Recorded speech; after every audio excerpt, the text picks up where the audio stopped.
வணக்கம். உங்கள் நெல்லை மாவட்டத்தில் வாசகனை போட்டது வாசகனின் பார்வையாக வைக்கப்படுகிறது.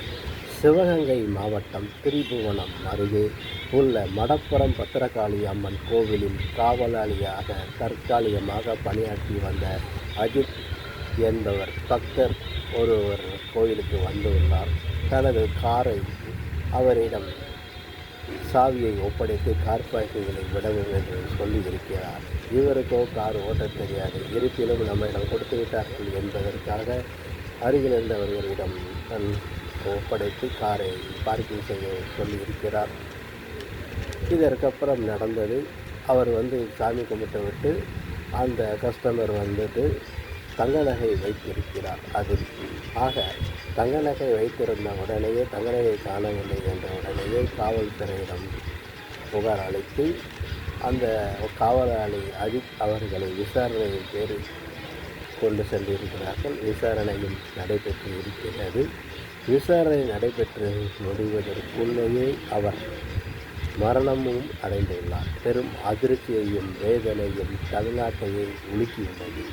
ஏற்கனவே இந்த லாக்அப் டெத் காவல்துறையினர் தாக்கப்பட்டவர்கள் அதிகம் பேர் இருக்கிறார்கள். அதாவது இறந்தவர்கள் லிஸ்டில் பார்த்தா அதிகம் பேர் இருக்கிறார்கள். இதில் ஏறத்தாழ தூத்துக்குடியில் பெரிக்ஸும் அவர் தந்தையும் மகனும் இறந்த சம்பவம் 5 ஆண்டுகள் ஆகி இன்னும் தீர்ப்புகள் வரவில்லை. இந்த நிலையில் இப்படி லாக்அப் டெத் என்கிறது ஒரு சாதாரண விஷயம் அல்ல.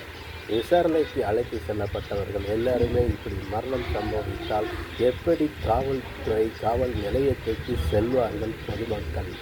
ஆகவே அந்த கேள்விக்கு உள்ளாகி உள்ளது. பொதுமக்களும் அச்சத்தில் உள்ளனர்.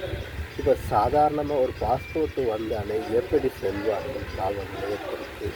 உதாரணமாக ஒரு பைக்குக்கோ ஒரு இதுக்கோ வண்டிக்கோ ஆசிபுக்கு இல்லைன்னு சொன்னாலோ, லைசன்ஸ் இல்லைன்னு சொன்னாலோ, ஹெல்மெட் இல்லைன்னு சொன்னாலோ, ட்ரிங்க் டிரைவர் வண்டி ஓட்டினாலோ அப்போ காவல்துறை இப்போ பிடித்து வண்டியில் போடுவாங்க. அப்போ ஸ்டேஷனில் கொண்டு போடும்போது அங்கே போகும்போது கூட ஒரு வக்கீல் இல்லாமல் யாருமே போக மாட்டேங்கிறாங்க. பொதுப்படையிலேயே ஒரு ஜாமீன் கையெழுத்து போட இருந்தாலும் சரி, ஒரு பாஸ்போர்ட்டு வந்திருந்தாலும் சரி, காவல்துறை என்றாலே காவல் நிலையம் என்றாலே வக்கீல் வேணும் கூட. அந்த அளவுக்கு தான் மக்கள் யோசனை செய்து வருகிறார்கள். ஏன் அஞ்சுகிறார்கள்? கோவிலுக்கு போகிறோம் கொச்சையில் போகிறதுக்கு அப்படிங்கிற பெயரில் தான் இன்றளவும் காவல்துறை மேலே ஒரு மதிப்பும் மரியாதையும் இருக்கிறது. இன்றைக்கி மாணவர்கள் எல்லாருமே நம்மளும் ஒரு காவல்துறை ஆகணுங்கிற லட்சிய புருஷனாக தான் எல்லாருமே சிந்திச்சுக்கிட்டு இருக்கிறாங்க. அந்த தருணத்தில் இப்படி காவல்துறையே இப்படி ஒரு மோசமான நிகழ்வுகளை செய்யும் பொழுது எப்படி இந்த காவல்துறைக்கு மதிப்பும் மரியாதையும் கிடைக்கும்? அண்ணா பதக்க விழாவில் மக்கள் நண்பன் என்று சொன்னால் மட்டும் போதாது, அது ஆயுள் காலம் முழுவதும் மக்கள் நண்பனாகவே இருக்க வேண்டும். எங்கேயோ ஒரு எல்லையில் ஒரு காவல்துறை தப்பு செஞ்சால் ஒட்டுமொத்த காவல்துறைக்கே கெட்ட பேர் தான் வரும். அதில் உதாரணமாக சொல்லுகிறேன். ஒரு காவல்துறை தப்பு செய்தாலும் அத்தனை காவல்துறைக்கும் கெட்ட பேர் தான் வரும். ஆகவே அதாவது திரைப்படத்தை மிஞ்சும் அளவுக்கு கொண்டு இருக்கிறது இந்த செயல்கள். ஆகவே இனி ஒரு எந்த உயிரும் காவல்துறையினால், அதாவது விசாரணைங்கிற பேரில் அதாவது அடிக்கலாம் என்கிற உரிமை இருந்தாலும் அவர்களை இவர் அடித்தா என்ன ஆகும் அப்படிங்கிறத முதல்ல டாக்டர் சர்டிஃபிகேட்டு எடுக்க வேண்டும். அதுக்கப்புறமா அவங்கள பொறுமையாக விசாரித்து தான் பண்ணணும்.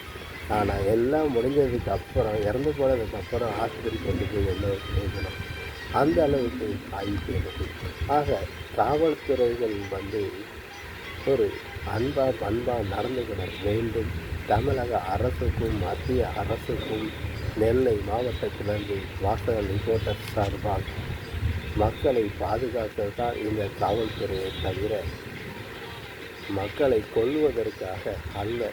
ஆகவே இனி இந்த ஒரு அசம்பாவிதம் நடக்காமல் இருக்க தமிழக முதலமைச்சர் மு.க. ஸ்டாலின் அவர்கள் நல்ல ஒரு திட்டத்தையும் ஒரு அறிவுரைகளையும் சொல்லி இதை நாட்டை திருத்த வேண்டும், காவல்துறையை திருப்பி சொல்ல வேண்டும் என்று தாழ்மையுடன் கேட்டுக்கொள்கிறேன். அத்துடன் இந்த உயிரிழந்த அஜித்குமார் அவர்களுக்கு